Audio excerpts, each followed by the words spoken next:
Good morning, one and all. This is R. Lakshmi Syamla, Department of Statistics, Sir CRR College for Women, Eluru. Today, we are going to discuss about factors affecting inventory control in Unit 2 Inventory Control. Already మనం previous క్లాస్లో various definitions నేర్చుకున్నాము. అంటే that means different costs inventory కంట్రోల్లో మనకి అవసరమయ్యే different costs మనం ఏ కాస్ట్స్ని మనం ఎలా డిఫైన్ చేస్తాం అనేది నేర్చుకున్నాము. సో ఆ యొక్క కాస్ట్స్ అన్నీ కూడా మనకి ఇక్కడ ప్రాఫిట్ని కన్సిడర్ చేయడానికి యూజ్ అయ్యేవి. సో వాటితో పాటుగా మనకి ఇక్కడ వేరియస్ డిఫరెంట్ ఫ్యాక్టర్స్ అనేవి ఇన్వెంటరీ కంట్రోల్ని ఎఫెక్ట్ చేసే వేరియస్ ఫ్యాక్టర్స్ ఏంటి, వాటి యొక్క ఇంపార్టెంట్ రోల్ ఏంటి అనేది నేర్చుకుందాము ఇక్కడ. సో అందులో ఫస్ట్ వన్ వచ్చి demand. The number of units required for period is called demand. Okay, that means ఒక period of time period consider చేసుకుంటే కనుక అక్కడ మనకి ఎన్ని నెంబర్ ఆఫ్ యూనిట్స్ అవసరం అవుతున్నాయో వాటిని మనం ఇక్కడ డిమాండ్ కింద కన్సిడర్ చేస్తాము. అంటే ఒక 1 వీక్ కానీ లేకపోతే ఒక 1 మంత్ కానీ ఏదైనా ఒక సెర్టైన్ టైం పీరియడ్ తీసుకుంటే కనుక ఆ టైం పీరియడ్లో మనకి అవసరమయ్యే నెంబర్ ఆఫ్ యూనిట్స్, అంటే ఇక్కడ మనం ఇన్వెంటరీ గురించి కదా మాట్లాడుతున్నాము, అంటే that means list of items. Okay, ఎన్ని నెంబర్ ఆఫ్ ఐటమ్స్ మనకి ఇక్కడ రిక్వైర్మెంట్ ఉంది అని చెప్పేదాన్నే మనం ఇక్కడ డిమాండ్ కింద కన్సిడర్ చేస్తాము. Okay, the demand pattern of a commodity may be either deterministic or probabilistic అంటున్నాము. ఓకే, ఇక్కడ డిమాండ్ని మనం ఎలా కన్సిడర్ చేస్తామంటే కమోడిటీ అంటున్నాము. అంటే that means various types of items, వీటిని డిటర్మినిస్టిక్ అంటున్నాము. అంటే ఎగ్జాక్ట్గా ఒక్కొక్కసారి మనకి ఇన్ని నెంబర్ ఆఫ్ ఐటమ్స్ అవసరం అవుతాయి అని చెప్పి ఎగ్జాక్ట్గా మనం ఒక నెంబర్ ద్వారా ఇండికేట్ చేయడం జరుగుతుంది. ఆర్ ప్రాబబిలిస్టిక్ అంటున్నాము. అంటే ప్రాబబిలిటీ కండిషన్ మీద, అంటే యావరేజ్గా ఇన్ని నెంబర్ ఆఫ్ ఐటమ్స్ అవసరం అవుతాయి అని చెప్పి, అంటే ఎగ్జాక్ట్గా చెప్పలేనప్పుడు ఏం చేస్తామంటే మనం ప్రాబబిలిటీ, అంటే దట్ మీన్స్ ఛాన్స్ అనమాట. ఎన్ని నెంబర్ ఆఫ్ ఐటమ్స్ మనకు అవసరం అవుతాయి అనే దాన్ని మనం యావరేజ్గా అక్కడ మనం క్యాలిక్యులేట్ చేసి చెప్పగలిగితే కనుక దాన్ని మనం ప్రాబబిలిస్టిక్ అంటున్నాము. ఓకే, నెక్స్ట్ వన్ వచ్చి lead time. The time gap between placing of an order and it's actual arrival in the inventory is known as lead time. Okay, ఇక్కడ లీడ్ టైం అనేది దేన్ని రిప్రజెంట్ చేస్తుందంటే మనం ఏదైనా ఒక ఐటమ్ని ఆర్డర్ చేసిన తరువాత అది యాక్చువల్ అరైవల్, అంటే కరెక్ట్గా ఏ టైంకి మనకి అరైవల్ అవుతుంది అనే యొక్క బిట్వీన్ టైం గ్యాప్ ఉంది కదా. మనం ఎప్పుడైతే ఆర్డర్ చేసామో ఆ యొక్క ఐటెంని ఎప్పుడైతే ఆర్డర్ని ప్లేస్ చేసామో అక్కడి నుంచి మనకి ఆ యొక్క ఐటెం అనేది ఎప్పుడైతే మన దగ్గరికి అరైవల్ అవుతుందో ఈ రెండిట్లకి మధ్య ఉన్న టైం గ్యాప్నే మనం ఇక్కడ లీడ్ టైం కింద కన్సిడర్ చేయడం జరుగుతుంది. Next, lead time has 2 components. Again ఈ యొక్క లీడ్ టైంలో 2 కాంపోనెంట్స్ ఇన్వాల్వ్ అయి ఉన్నాయని చెప్తున్నాము. ఏంటా 2 కాంపోనెంట్స్ అంటే namely the administrative lead time. Okay, one of the lead time ఏంటంటే administrative lead time. Next one వచ్చి నెక్స్ట్ వన్ చూద్దాం. సో ఇక్కడ అడ్మినిస్ట్రేటివ్ లీడ్ టైం అంటున్నాము. సో ఇక్కడ అడ్మినిస్ట్రేటివ్ లీడ్ టైం అంటే ఏం చెప్తున్నాము? From initiation of procurement action until the placing of an order. Okay, మనకి ఇనీషియేషన్ అంటే ఈ యొక్క ఐటెంని మనం ఆర్డర్ చెయ్యాలి అనే యాక్షన్ ఎప్పుడైతే స్టార్ట్ చేస్తున్నామో దానిని మనం అడ్మినిస్ట్రేటివ్ లీడ్ టైం అంటున్నాము. నెక్స్ట్ సెకండ్ వన్ వచ్చి డెలివరీ లీడ్ టైం అంటున్నాము. సో డెలివరీ లీడ్ టైం అంటే ఎలా డిఫైన్ చేస్తున్నాము? From placing of an order until the delivery of the ordered material. Okay, మనం ఎప్పుడైతే ఈ యొక్క ఐటెంని మనం ఆర్డర్ ప్లేస్ చేయడం స్టార్ట్ చేసామో అక్కడి నుంచి మనకి ఐటెం డెలివరీ అవ్వడానికి ఎంత టైం టేకింగ్ తీసుకుంటుందో దానిని మనం ఇక్కడ డెలివరీ లీడ్ టైం అని చెప్పి డిఫైన్ చేస్తున్నాము. ఓకే, ఇది lead time. Okay, lead time అనేది ఎప్పుడు చెప్తున్నాము, మనం ఒక ఐటెంని ఆర్డర్ ప్లేస్ చేసిన దగ్గర నుంచి అది ఎప్పుడైతే మన దగ్గరికి అరైవల్ అవుతుందో ఈ రెండిట్లకి మధ్య ఉన్న టైం గ్యాప్ని మనం లీడ్ టైం కింద కన్సిడర్ చేస్తున్నాము. అగైన్ ఈ యొక్క లీడ్ టైంని 2 కాంపోనెంట్స్ కింద డిఫైన్ చేయడం జరుగుతుంది. ఒకటి ఏంటంటే అడ్మినిస్ట్రేటివ్ లీడ్ టైం. ఈ యొక్క అడ్మినిస్ట్రేటివ్ లీడ్ టైం అనేది ఏంటంటే మనకి ఇనిషియేషన్ ఆఫ్ ప్రొక్యూర్మెంట్ యాక్షన్, అంటే మనం ఆర్డర్ని ప్లేస్ చేయాలి అనే దానికి మనం అడ్మినిస్ట్రేటివ్ నుంచి ఇనిషియేటివ్ యాక్షన్ ఎప్పుడైతే స్టార్ట్ చేస్తామో దాన్ని మనం ఆర్డర్ ప్లేస్ చేసేంత వరకు కూడా ఆ యొక్క టైంని మనం ఇక్కడ అడ్మినిస్ట్రేటివ్ లీడ్ టైం అంటాము. నెక్స్ట్ డెలివరీ లీడ్ టైం అంటున్నాము. సో డెలివరీ లీడ్ టైం అంటే ఇక్కడ ఏం చెప్తున్నాం మనం, దట్ మీన్స్ మనకి ఇక్కడ ఐటమ్ డెలివరీ మనం దట్ మీన్స్ ప్లేస్ చేసిన దగ్గర నుంచి ఎప్పుడైతే మనకి ఆర్డర్ మనకి డెలివరీ అవుతుందో అక్కడ వరకు ఉన్న టైం గ్యాప్ని మనం ఇక్కడ మనం డెలివరీ ఆఫ్ ద ఆర్డర్డ్ టైంని మనం డెలివరీ లీడ్ టైం కింద కన్సిడర్ చేయడం జరుగుతుంది.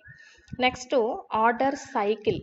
Okay, the time period between placement of 2 successive orders is referred to as an order cycle. Okay, next ఇక్కడ ఆర్డర్ సైకిల్ని ఎలా డిఫైన్ చేస్తున్నామంటే 2 సక్సెసివ్ ఆర్డర్స్ మధ్య ఉన్న టైం గ్యాప్ ఆర్ టైం పీరియడ్ని మనం ఇక్కడ ఆర్డర్ సైకిల్ కింద కన్సిడర్ చేస్తున్నాము. అంటే ఫస్ట్ ఒక 1 monthలో మనం ఆర్డర్ చేసాము. ఓకే, నెక్స్ట్ ఆర్డర్ అనేది డెలివరీ అయిపోయింది. నెక్స్ట్ మళ్ళీ ఇంకొక మంత్కి వచ్చేసరికి మళ్ళీ అక్కడ ఆర్డర్ని రీప్లేస్ చేయడం జరిగింది. సో ఈ యొక్క 2 ఆర్డర్స్కి మధ్య ఉన్న బిట్వీన్ టైం పీరియడ్ ఏదైతే ఉందో వాటిని మనం ఇక్కడ ఆర్డర్ సైకిల్ కింద డిఫైన్ చేస్తున్నాము. Okay, the order may be placed on the basis of following 2 types of inventory review systems. Okay, ఇక్కడ మనం ఈ యొక్క ఆర్డర్ని మనం ఎప్పుడు రీప్లేస్ చేస్తున్నాము అనే దానికి ఇక్కడ మనం 2 types ఆఫ్ రివ్యూస్ని మనం ఫాలో అవుతున్నాము. సో అందులో ఫస్ట్ వన్ ఏంటంటే కంటిన్యూస్ రివ్యూ. ఓకే, కంటిన్యూస్ అంటే తరచుగా మనం రివ్యూ చేయడం అనమాట, అంటే ప్రతిసారి కూడా మనం వాటిని చెక్ చేసుకోవడం అనమాట. సో దాని ద్వారా ఆర్డర్ని మనం అక్కడ ప్లేస్ చేయడం. సో ఇక్కడ కంటిన్యూస్ రివ్యూ అంటే ఏంటో చూద్దాము. The record of the inventory level is checked continuously until is specified point called reorder point is reached where a new order is placed. Okay, ఇక్కడ కంటిన్యూస్ రివ్యూ అనేది ఎప్పుడు చెప్తున్నాము, ఇక్కడ కంటిన్యూస్ ప్రాసెస్లో మనం ఆ యొక్క స్టాక్ అంతటినీ కూడా ఎప్పటికప్పుడు చెక్ చేసుకుంటూ ఉంటాము. మళ్ళీ మనకి వాటి ప్లేస్లో కొత్తవి ఆర్డర్ వచ్చి రీప్లేస్ అయ్యేంత వరకు కూడా మనకి ఇక్కడ ఈ యొక్క రివ్యూ ప్రాసెస్ అనేది జరుగుతూనే ఉంటుందన్నమాట. Okay, this is often refer to as the 2-bin system. Okay, దీన్నే మనం వితిన్ ఇంకా సింపుల్గా చెప్పాలి అంటే కనుక 2-bin సిస్టమ్ అని చెప్తాం అనమాట. సో ఇప్పుడు ఇక్కడ ఈ 2-bin సిస్టమ్ అనేది ఏంటో చూద్దాం. This divides the inventory into 2 parts and places it physically or 2 parts on paper in 2 bins. Okay, first of all ఇక్కడ ఏం చెప్తున్నారమ్మా, మన దగ్గర ఉన్న ఇన్వెంటరీ అంటే దట్ మీన్స్ యొక్క నెంబర్ ఆఫ్ ఐటమ్స్ని 2 parts కింద డివైడ్ చేయమంటున్నారు.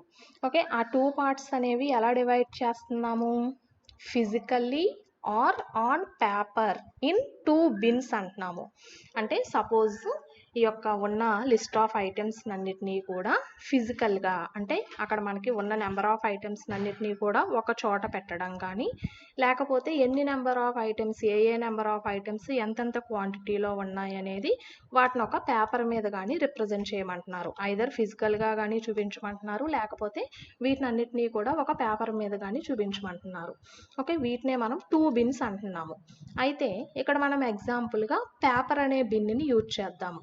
ఓకే, అంటే మన దగ్గర ఎన్ని నెంబర్ ఆఫ్ ఐటమ్స్ ఉన్నాయో అండ్ అందులోనూ కూడా డిఫరెంట్ కమోడిటీస్ అంటే డిఫరెంట్ టైప్స్ ఆఫ్ ఐటమ్స్ ఉంటాయి కదా, వాటినన్నిటినీ కూడా ఏ ఐటమ్ ఎంత క్వాంటిటీలో ఉన్నాయి అనేది నేను పేపర్ మీద రాసుకున్నాను.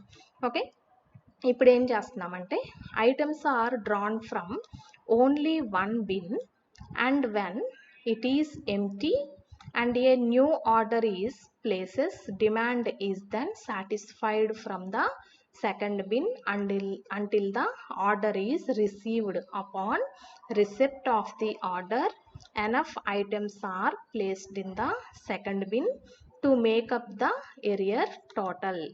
ఓకే, ఇప్పుడు నేను ఇక్కడ ఏం చెప్తున్నానంటే, ఇప్పుడు కంటిన్యూస్ రివ్యూ ద్వారా మనకి కొన్ని పర్ డేకి వచ్చి డిఫరెంట్ ఐటమ్స్ మనకి సేల్స్ జరుగుతూ ఉంటాయి. సో ఈరోజు ఎన్ని నెంబర్ ఆఫ్ సేల్స్ అయినాయో ఆ యొక్క ఐటమ్స్ అన్నిటినీ కూడా మనం పేపర్ మీద నోట్ చేసుకున్న వాటిని మళ్ళీ ఎన్ని నెంబర్ ఆఫ్ ఐటమ్స్ సేల్ అయినాయి, ఈ యొక్క ప్రోడక్ట్ నుంచి ఎన్ని నెంబర్ ఆఫ్ ఐటమ్స్ సేల్ అయినాయి అనేది ఇంకొక పేపర్ మీద నేను నోట్ చేసుకుంటున్నాను. అంటే ఆటోమేటిక్గా మనకి వేరియేషన్ తెలుస్తుంది కదమ్మా. ఈ టోటల్ నెంబర్ ఆఫ్ ఐటమ్స్లోంచి మనకి ఎన్ని నెంబర్ ఆఫ్ ఐటమ్స్ మనకి బయటికి సేల్స్కి వెళ్ళినాయి అనేది క్లియర్గా తెలుస్తుంది. సో ఎన్ని నెంబర్ ఆఫ్ ఐటమ్స్ సేల్ అయినాయో దాన్ని ప్లేస్ చేసుకొని మళ్ళీ దాన్ని మనం బేస్ చేసుకొని మళ్ళీ మనం ఆర్డర్ని ప్లేస్ చేస్తాము. అంటే మళ్ళీ మనకి ఎక్సెస్ ఎన్ని నెంబర్ ఆఫ్ ఐటమ్స్ ఇక్కడ కావాలి అనే దాన్ని మనం ఆర్డర్ చేసుకుంటున్నాము. సో ఆర్డర్ చేసుకున్న ఐటమ్స్ అన్నీ కూడా మనకి దానికి రిసెప్ట్, అంటే దట్ మీన్ మనం ఆర్డర్ చేసిన తర్వాత దాన్ని ఆ యొక్క ఆర్డర్ని వాళ్ళు రిసీవ్ చేసుకున్న తర్వాత మనకి రిసెప్ట్ అనేది వస్తుంది కదా. అంటే ఆ రిసెప్ట్ వరకు మనం ఓకే చేసుకున్నాము అంటే మన యొక్క ఆర్డర్ అనేది కన్ఫర్మ్ అయినట్టు. అంటే మనకి మళ్ళీ సఫిషియెంట్గా ఎన్ని నెంబర్ ఆఫ్ ఐటమ్స్ కావాలి అనేది మనం రీప్లేస్ చేస్తున్నాం ఇక్కడ. అంటే మొత్తం టోటల్ ఐటమ్స్కి మనం ఇక్కడ సేల్ అయిపోయినాయి, నెక్స్ట్ మళ్ళీ మనం ఆర్డర్ చేసుకుంటున్నాము. సో ఈ రెండు కలిపితే మనకి టోటల్ నెంబర్ ఆఫ్ ఐటమ్స్కి ఈక్వేట్ అవ్వాలన్నమాట. అంటే ఇక్కడ మనం ఇలా 2 బిన్ సిస్టమ్స్ని ఫాలో అవుతున్నాము. ఒక బిన్లో ఏం చెప్తున్నాము, మొత్తం ఎన్ని నెంబర్ ఆఫ్ ఐటమ్స్ ఉన్నాయో వాటిని అన్నిటినీ లిస్ట్ అవుట్ చేసి రాసుకుంటున్నాము. నెక్స్ట్ సెకండ్ బిన్కి వచ్చేసరికి ఏం చేస్తున్నాము, ఎన్ని నెంబర్ ఆఫ్ ఐటమ్స్ మనకి ఎప్పటికప్పుడు నెంబర్ ఆఫ్ సేల్స్ ఎన్ని జరుగుతున్నాయో వాటిని మనం ఎప్పుడూ కూడా రివ్యూ చేసుకుంటూ మళ్ళీ మనకి టోటల్ నెంబర్ ఆఫ్ ఐటమ్స్కి ఈక్వేట్ అయ్యే విధంగా మళ్ళీ మనం ఆర్డర్ని అక్కడ మనం దట్ మీన్స్ ఆర్డర్ని ప్లేస్ చేయడం జరుగుతుందన్నమాట. అంటే మనకి వచ్చిన రిసీవ్ అయిన ఆర్డర్ అంతా కూడా మళ్ళీ మనకి టోటల్ ఆర్డర్కి సరిపోవాలన్నమాట. సో అలాగా ఇదంతా కూడా మనకి కంటిన్యూస్ ప్రాసెస్ మీద జరుగుతుంది కాబట్టి దీన్ని ఇక్కడ మనం కంటిన్యూస్ రివ్యూ అని కానీ అండ్ అలాగే ఇక్కడ దీన్ని 2 బిన్ సిస్టమ్ అని చెప్పి కానీ కన్సిడర్ చేస్తాం. The remaining items are placed in the first bin. Okay, అంటే ఎన్ని నెంబర్ ఆఫ్ ఐటమ్స్ సేల్ అయినాయో నెక్స్ట్ మనం ఏవైతే ఆర్డర్ చేసుకున్నామో వాటిని మళ్ళీ ఫస్ట్ బిన్లో ఎంటర్ చేస్తూ ఉంటాం అన్నమాట. సో ఈ యొక్క ప్రొసీజర్నే మనం ఇక్కడ కంటిన్యూస్ రివ్యూ అంటాము. ఇదంతా కూడా రిపీటెడ్ ప్రాసెస్లో జరుగుతుంది. Next periodic review. సో ఇక్కడ పీరియాడిక్ రివ్యూ అనేది ఏంటంటే ఒక టైం కన్సిడరేషన్ని మనం బేస్ చేసుకొని ఆ టైం ప్రకారం మనం రివ్యూ చేస్తూ ఉంటాం. ఇంతకుముందు కంటిన్యూస్ రివ్యూలో ఏం చేస్తున్నాము, ఎప్పటికప్పుడు ప్రతిదీ యొక్క ఐటమ్స్ నెంబర్ ఆఫ్ సేల్స్ ఎన్ని జరిగినాయి, మళ్ళీ ఎప్పుడు ఆర్డర్ చేయాలి, ఎంత ఆర్డర్ చేసుకోవాలి అనేది మనం అక్కడ కంటిన్యూస్ సిస్టంలో చేస్తున్నాము. ఇక్కడ మనం పీరియాడిక్ రివ్యూకి వచ్చేసరికి ఏం చేస్తామంటే మనం చేసే టైప్ ఆఫ్ బిజినెస్ని మనం బేస్ చేసుకొని ఒక టైం ఇంటర్వెల్ అనేది మనం ఫిక్స్ చేసుకుంటాం అనమాట. అంటే మనం ఒక వీక్లీ రివ్యూ తీసుకోవాలా లేకపోతే మంత్లీ రివ్యూ తీసుకోవాలా అనేది మనం ఆ యొక్క టైంని మనం ఈక్వల్ ఇంటర్వెల్స్ కింద మనం డివైడ్ చేసేసుకుంటాము. ఆ యొక్క టైంని డివైడ్ చేసుకున్న ఆ యొక్క ఇంటర్వెల్ ప్రకారం అప్పుడు స్టాక్ని అంతటిని ఒక్కసారి మాత్రమే మనం రివ్యూ చేసి ఎన్ని నెంబర్ ఆఫ్ సేల్స్ అయినాయి, మనకి ఇంకా అక్కడ ఉన్న ప్రజెంట్ డిమాండ్ని మనం బేస్ చేసుకుని ఇంకా ఎంత మనం ఆర్డర్ చేసుకోవాలి స్టాక్ అనేది అనే దాన్ని మనం పీరియాడిక్ రివ్యూ ద్వారా చెప్తాం అనమాట. So in this system the inventory levels are viewed at equal time intervals and orders are placed at such intervals. Okay, suppose ఒక మంత్లీ రివ్యూ తీసుకున్నారనుకోండి. ఓకే, మొత్తం మనం ఓన్లీ మంత్కి ఒక్కసారి మాత్రమే అక్కడ రివ్యూ చేస్తాం అనమాట, స్టాక్ అంతా ఎంత ఉంది అనేది. సో అక్కడ మనకి దాన్ని బేస్ చేసుకుని నెక్స్ట్ మనకి కావలసిన ఆర్డర్ని మనం ప్లేస్ చేసుకోవడం జరుగుతుంది. So the quantity ordered each time depends on the available inventory level at the time of interview. Next one వచ్చి time horizon. The time period over which the inventory level will be controlled is called the time horizon. Okay, ఇక్కడ ఒక time period తీసుకుంటే గనక ఆ యొక్క time పీరియడ్లో ఈ యొక్క ఇన్వెంటరీ కంట్రోల్ లెవెల్ అంతా కూడా కంట్రోల్ చేసే వేరియస్ టైం ఫ్యాక్టర్స్నే మనం టైం హారిజన్ కింద కన్సిడర్ చేస్తున్నాము. Okay, this horizon may be finite or infinite depending upon the nature of the demand for the commodity. Okay, ఈ యొక్క టైం హారిజన్ అనేది ఇన్ఫైనైట్ అయి ఉండొచ్చు ఆర్ ఫైనైట్ అయి ఉండొచ్చు. సో ఇదంతా కూడా దేని మీద డిపెండ్ అయి ఉంటుంది? Nature of the demand for the commodity. Okay, ఏ యొక్క ఐటెం అయితే ఉందో వాటి యొక్క డిమాండ్ని బేస్ చేసుకుని ఇక్కడ టైం హారిజన్ని రిప్రజెంట్ చేయడం జరుగుతుంది. అంటే ఒక్కొక్క ఐటెంకి ఒక్కొక్క కేసెస్లో మనకి, అంటే దట్ మీన్స్ ఒక్కొక్క టైం రిప్రజెంటేషన్స్లో ఆ యొక్క ఐటెంకి కొన్నిసార్లు డిమాండ్ అనేది ఎక్కువగా ఉండొచ్చు. అదే కొన్ని సిచ్యువేషన్స్లోకి వచ్చేసరికి ఆ యొక్క డిమాండ్ అనేది తగ్గుతూ ఉండొచ్చు అనమాట. సో అలా ఈ యొక్క ఇన్వెంటరీని మనకి కంట్రోల్ చేసే ఆ యొక్క టైం రిప్రజెంటేషన్నే మనం ఇక్కడ టైం హారిజన్ కింద మనం కన్సిడర్ చేయడం జరుగుతుంది అనమాట. Next, reorder level. The level between maximum and minimum cost at which purchasing manufacturing activities must start for replenishment is known as reorder level. Okay, ఇక్కడ రీఆర్డర్ లెవెల్ని ఫస్ట్ ఆఫ్ ఆల్ మనం ఎలా define చేస్తున్నామంటే the level between maximum and minimum cost అంటున్నాము.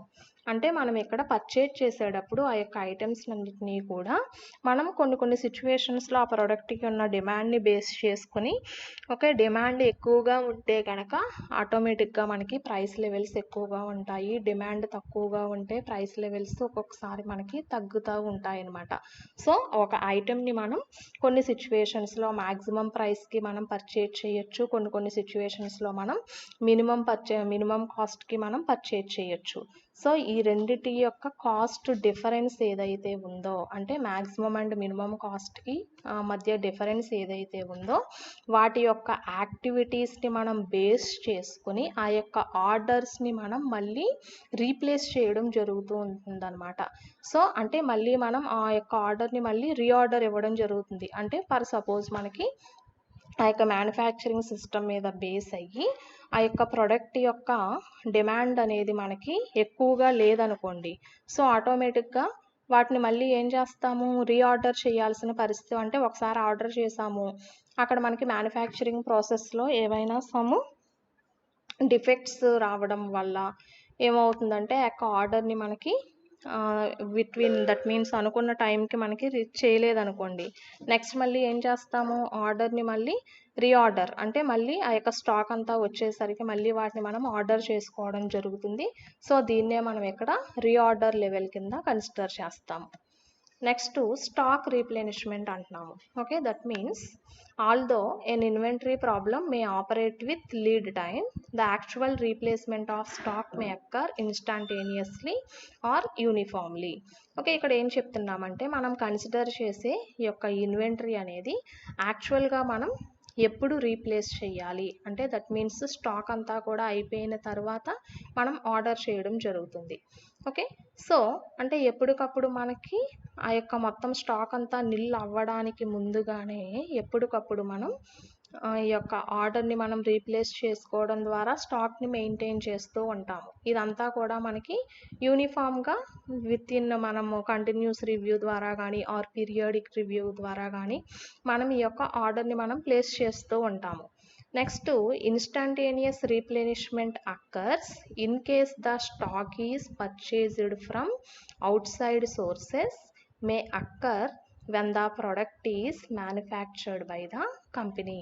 Okay, ఇప్పుడు next ఈ యొక్క instantaneous replenishment అనేది ఎప్పుడు అక్కర్ అవుతుంది అంటున్నారు, stock is purchased from outside sources అంటున్నాము. అంటే ఈ యొక్క కంపెనీ ద్వారా కాకుండా అదర్, అంటే దట్ మీన్స్ అదర్ సోర్సెస్ ద్వారా కూడా ఈ యొక్క స్టాక్ అనేది బయటికి వెళ్తే గనక దెన్ మనం వాటిని మళ్ళీ స్టాక్ని మనం రీప్లేస్ చేసుకోవాల్సి వస్తుంది అనమాట. సో అలాంటి కేసెస్నే మనం ఇక్కడ స్టాక్ రీప్లెనిష్మెంట్ అని చెప్తున్నాం అనమాట. నెక్స్ట్ మనం ఇక్కడ యూజ్ చేసే different notations C1 or CH. Okay, యొక్క సిహెచ్ని holding cost for quantity unit per unit time అంటున్నాము. ఓకే, ఇక్కడ సిహెచ్ అనేది హోల్డింగ్ కాస్ట్ని డిఫైన్ చేస్తుంది for quantity unit per unit time. ఒక టైం పీరియడ్లో ఒక యూనిట్కి మనం కన్సిడర్ చేసే హోల్డింగ్ కాస్ట్ అనమాట. అంటే యూనిట్ అంటే దట్ మీన్స్ ఒక సింగిల్ ఐటెంకి. నెక్స్ట్ C2 ఆర్ సిఎస్ అంటున్నాము. ఓకే, దీన్ని ఎలా డిఫైన్ చేస్తున్నాము? Shortage cost for quantity unit per unit time, సిఎస్ని షార్టేజ్ కాస్ట్. ఇవన్నీ మనం డిఫైన్ చేసుకున్నాము. వీటిని మనం విత్ ఇన్ నొటేషన్స్లో చెప్తున్నాము. సిహెచ్ అనేది హోల్డింగ్ కాస్ట్ని రిప్రజెంట్ చేస్తుంది, C2 ఆర్ సిఎస్ అనేది షార్టేజ్ కాస్ట్ని రిప్రజెంట్ చేస్తుంది. Next C3 or C0, that means setup cost or ordering cost per order. Next R అనేది డిమాండ్ రేట్, K అనేది production rate, T is equal to small t equal to scheduling time period which is variable. Next TP అనేది prescribed scheduling time period, X అనేది demand during prescribed period TP with probability f of x, Y అనేది demand during lead time L with probability g of x. Next Z అనేది order level or stock లెవెల్ని represent చేస్తుంది. And capital D అనేది total demand or annual డిమాండ్ని represent చేస్తుంది. Small q అనేది క్వాంటిటీని represent చేస్తుంది. L అనేది లీడ్ టైమ్ని రిప్రజెంట్ చేస్తుంది. f of x అనేది ప్రాబబిలిటీ డెన్సిటీ ఫంక్షన్ని రిప్రజెంట్ చేయడం జరుగుతుంది. అంటే నెక్స్ట్ మనం ఇక్కడ ఈ యొక్క ఈఓక్యూలో వేరియస్ మోడల్ని మనం డిఫైన్ చేయడం జరుగుతుంది. సో అక్కడ మనం యూజ్ చేసుకునే వేరియస్ నొటేషన్స్ అనమాట ఇవన్నీ కూడా. ఓకే, నెక్స్ట్ ఇప్పుడు మెయిన్ టాపిక్లోకి ఎంటర్ అవుదాము. Economic order quantity, that is EOQ. So first of all ఇక్కడ ఈఓక్యూని ఎలా డిఫైన్ చేస్తున్నామంటే, by the order quantity we mean the quantity produced or procured during one production cycle. When the size of order increases, the ordering cost, that is cost of purchasing, inspection, etc. will decrease. Whereas the inventory carrying cost means cost of storage or insurance etc. will increase. Thus in the production process there are two opposite costs. One encourages the increases in the order size and the other discourages. Okay, ఇక్కడ EOQ యొక్క main objective మనం స్టార్టింగ్లో చెప్పుకున్నామమ్మా. ఏం చెప్పుకున్నాము? మనం ఇక్కడ 2 క్వశ్చన్స్ని answer చేయాలని చెప్పుకున్నాము ఈఓక్యూలో. ఈ యొక్క ఇన్వెంటరీని మనం ఎప్పుడు ఆర్డర్ చేయాలి, ఎంత క్వాంటిటీలో ఆర్డర్ చేయడం ద్వారా మనం మినిమం ఇన్వెస్ట్మెంట్ ద్వారా మ్యాక్సిమం ప్లాంట్ని పొటెన్షియల్గా మనం ఎలా రన్ చేయొచ్చు అనేదే ఇక్కడ మెయిన్ ఈఓక్యూ యొక్క మెయిన్ ఆబ్జెక్టివ్ కింద కన్సిడర్ చేసాము. సో ఇప్పుడు దాని ప్రకారం ఇక్కడ ఆర్డర్ క్వాంటిటీ అంటున్నాము. అంటే మనం ఎన్ని నెంబర్ ఆఫ్ ఐటమ్స్ని అయితే ఆర్డర్ చేస్తున్నామో దాన్నే ఇక్కడ ఆర్డర్ క్వాంటిటీ అంటున్నాము. అంటే that mean order quantity means we mean the quantity produced or procured during one production cycle. Okay, ఒక టైం పీరియడ్ కనుక తీసుకున్నట్లయితే ఆ టైం పీరియడ్లో మనం ఎన్ని నెంబర్ ఆఫ్ ఐటమ్స్ని మనం ఆర్డర్ చేస్తున్నామో, when the size of order increases, okay, మనం ఆర్డర్ చేసే ఈ యొక్క సైజ్ అనేది ఇంక్రీజ్ అయ్యే కొద్ది, అంటే మనం ఆర్డర్ చేసే నెంబర్ ఆఫ్ ఐటమ్స్ ఇంక్రీజ్ అయ్యే కొద్ది ద ఆర్డరింగ్ కాస్ట్ అంటే ఏం చెప్పుకున్నాము? ఎగ్జాంపుల్గా cost of purchasing or inspection, ఇవన్నీ ఆర్డరింగ్ కాస్ట్లోకి వస్తాయని చెప్పుకున్నాం కదమ్మా. Etcetera will decreases. ఓకే, మనము ఆర్డర్ చేసే నెంబర్ ఆఫ్ ఐటమ్స్ ఇంక్రీజ్ అయ్యే కొద్ది ఆర్డరింగ్ కాస్ట్ అనేది తగ్గుతుంది. అంతే కదా, మనకి ఎక్కువ నెంబర్ ఆఫ్ ఐటమ్స్ని మనం పర్చేజ్ చేస్తున్నప్పుడు జనరల్గా అక్కడ మనకి డిస్కౌంట్ అనేది వస్తుంది. సో అంటే దాని ప్రకారం ఏమవుతుంది, మనం ఇక్కడ ఆర్డర్ చేసే ఈ యొక్క నెంబర్ ఆఫ్ ఐటమ్స్ ఇంక్రీజ్ అయ్యే కొద్ది ఆర్డరింగ్ కాస్ట్ అనేది డిక్రీజ్ అవుతుంది అంటున్నాము. అండ్ అలాగే వేరాస్ అంటే at the same time the inventory carrying cost. Okay, ఇక్కడ ఇన్వెంటరీ క్యారీయింగ్ కాస్ట్ అంటే ఏం చెప్పుకున్నాం, అక్కడ కొన్ని ఎగ్జాంపుల్స్. కాస్ట్ ఆఫ్ స్టోరేజ్ అంటే ఆ యొక్క స్టాక్ అంతటిని మనం స్టోర్ చేసే ప్లేస్ కానీ, ఇన్సూరెన్స్ ఆ యొక్క స్టాక్ అంతటికి కూడా మనం ఇన్సూరెన్స్ చేస్తామని చెప్పుకున్నాము. Okay, etcetera will increase. Okay, ఇక్కడ మనకి ordering cost, that means size of order పెరిగే కొద్దీ వాటికి స్టోర్ చేసే ప్లేసెస్ కూడా ఎక్కువ పడుతుంది. అంటే ఆటోమేటిక్గా కాస్ట్ కూడా ఎక్కువ అవుతుంది కదా. సో ఎక్కువ నెంబర్ ఆఫ్ ప్రొడక్ట్స్ అన్నిటికి ఇన్సూరెన్స్ చేయాలంటే ఆటోమేటిక్గా ఇన్సూరెన్స్ అమౌంట్ కూడా ఇంక్రీజింగ్ వేలోనే ఉంటుంది. అంటే మనకి ఆర్డర్ ఆఫ్ ద కాస్ట్ అనేది, అంటే దట్ మీన్ ఆర్డర్ అనేది ఎక్కువ వెళ్ళే కొద్దీ ఇక్కడ ఏమవుతుంది, ఆర్డరింగ్ కాస్ట్ అనేది తగ్గుతుంది, డిక్రీజ్ అవుతుంది. అట్ ద సేమ్ టైం ఈ యొక్క క్యారీయింగ్ కాస్ట్ అనేది మనకి ఇంక్రీజ్ అవుతూ ఉంటుంది. thus in the production process there are two opposite costs. So అంటే ఇక్కడ మనకి ప్రొడక్షన్ ప్రాసెస్కి వచ్చేసరికి రెండు ఆపోజిట్ కాస్ట్లు అనేవి ఇన్వాల్వ్ అవుతున్నాయి. ఏంటది, ఒకటి వచ్చి ఆర్డరింగ్ కాస్ట్, నెక్స్ట్ వన్ అనేది carrying cost. One encourages the increase in the order size and other discourages. Okay, ఒకటేమో ఇంక్రీజ్ అవుతుంది, అంటే ఆర్డర్ సైజు మనకి పెరిగే కొద్దీ ఆర్డరింగ్ కాస్ట్ తగ్గుతుంది కాబట్టి అది ఎంకరేజింగ్గా ఉంది. ఈ యొక్క క్యారీయింగ్ కాస్ట్ అనేది ఇది కూడా ఇంక్రీజింగ్లో వెళ్తుంది కాబట్టి ఇది డిస్కరేజ్ అయ్యే విధంగా ఉంది. So EOQ is that size of order which minimises total annual cost. Okay, ఇక్కడ ఈఓక్యూ యొక్క మెయిన్ ఆబ్జెక్టివ్ ఏం చెప్పాలి మనం, which minimises the total annual cost of carrying inventory and cost of ordering అంటున్నాము.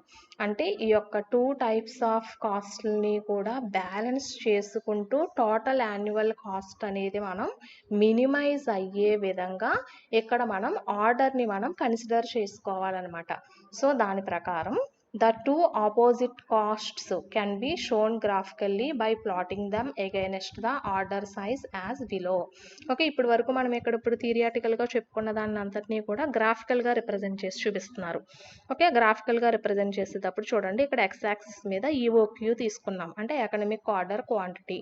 అంటే ఒక పర్ ఇయర్కి వచ్చేసరికి ఎన్ని నెంబర్ ఆఫ్ ఆర్డర్స్ని మనం, దట్ మీన్స్ ఎన్ని నెంబర్ ఆఫ్ ఐటమ్స్ని మనం ఆర్డర్ చేస్తున్నాము, ఎంత క్వాంటిటీలో మనం ఎన్ని నెంబర్ ఆఫ్ ఐటమ్స్ని ఆర్డర్ చేస్తున్నాం అనేది ఆర్డర్ అంతా కూడా ఎక్స్ యాక్సిస్ మీద తీసుకుందాం అనుకుందాం ఆ క్వాంటిటీని. నెక్స్ట్ ఇక్కడ వై యాక్సిస్ మీదకి వచ్చేసరికి మెయిన్ ఆబ్జెక్టివ్ ఏం చెప్పుకుంటున్నాము, విత్ మినిమం టోటల్ కాస్ట్ అంటున్నాము. అంటే ఇక్కడ ఆర్డర్ని మనం ప్లేస్ చేస్తున్నప్పుడు చూడండి, ఇక్కడ per suppose 1 2 3 up to so on అనుకుందాము. అంటే క్వాంటిటీ ఆర్డర్ పెరిగే కొద్దీ ఈ యొక్క ఆర్డర్ కాస్ట్ అనేది డిక్రీజ్ అవుతూ ఉంటుంది. ఓకే, సపోజ్ ఇక్కడ 100 ఐటమ్స్ని ఆర్డర్ చేశాను, ఇంక్రీజింగ్లో ఉంది. 200, నెక్స్ట్ 300, 400, 500 అలా అప్ టు 1000కి ఆర్డర్ చేస్తున్నాము. అంటే మనం ఏం చెప్పుకున్నాం ఇందాక కండిషను, క్వాంటిటీ అంటే ఆర్డర్ సైజు పెరిగే కొద్దీ ఆర్డరింగ్ కాస్ట్ అనేది డిక్రీజ్ అవుతూ వస్తుంది అనుకున్నాము. సో అందుకని ఇది ఇలాగా డిక్రీజింగ్ వేలో, అంటే తక్కువ క్వాంటిటీతో ఆర్డర్ చేస్తున్నప్పుడు హైయెస్ట్ కాస్ట్ని మెయింటైన్ చేస్తుంది. ఈ యొక్క ఆర్డర్ క్వాంటిటీ అనేది మనకి మ్యాక్సిమం అయ్యే కొద్దీ కూడా ఈ యొక్క ఆర్డర్ కాస్ట్ అనేది తగ్గుతుంది. Next at the same time ఇంకొక కాస్ట్ని ఏం రిప్రజెంట్ చేస్తున్నాం, ఇన్వెంటరీ క్యారీయింగ్ కాస్ట్ అంటున్నాము. ఇక్కడ ఏమవుతుంది, దీని యొక్క ఆర్డర్ మనకి క్వాంటిటీ పెరిగే కొద్దీ ఈ యొక్క క్యారీయింగ్ కాస్ట్ అనేది ఆటోమేటిక్గా ఇంక్రీజ్ అవుతూనే ఉందని చెప్తున్నాము. సో అందుకని ఇక్కడ ఇది ఇంక్రీజింగ్ వేలోనే ఉంటుంది కాబట్టి ఇలాగ మనం ఒక స్ట్రైట్ లైన్ తోటి ఇండికేట్ చేస్తున్నాము. Okay, this is carrying cost, ఇది ఆర్డర్ కాస్ట్. అయితే ఈ రెండు కూడా మనల్ని కన్సిడర్ చేసినట్లయితే చూడండి, ఇది ఇన్వెంటరీ యొక్క క్యారీయింగ్ కాస్ట్, ఇది ఆర్డరింగ్ కాస్ట్. ఈ రెండు కూడా మనకి ఒక పాయింట్ దగ్గర రెండు ఈక్వల్ అవుతున్నాయి అన్నమాట, అంటే ఇంటర్సెక్ట్ అవుతున్నాయి అంటే ఈ రెండు ఇక్కడ మనకి ఈక్వల్ అవుతున్నాయి అన్నమాట.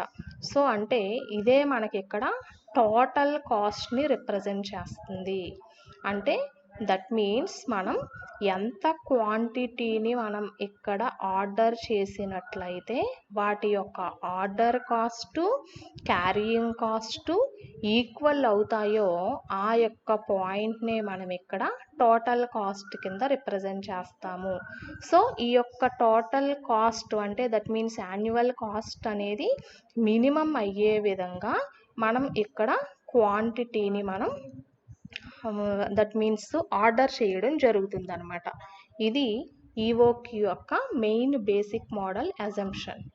Okay, it is evident from above that the minimum total cost occurs at the point where the ordering cost and the inventory carrying costs are equal. Okay, అదే పాయింట్ ఇప్పుడు ఇక్కడ మనం చెప్పుకున్నాము.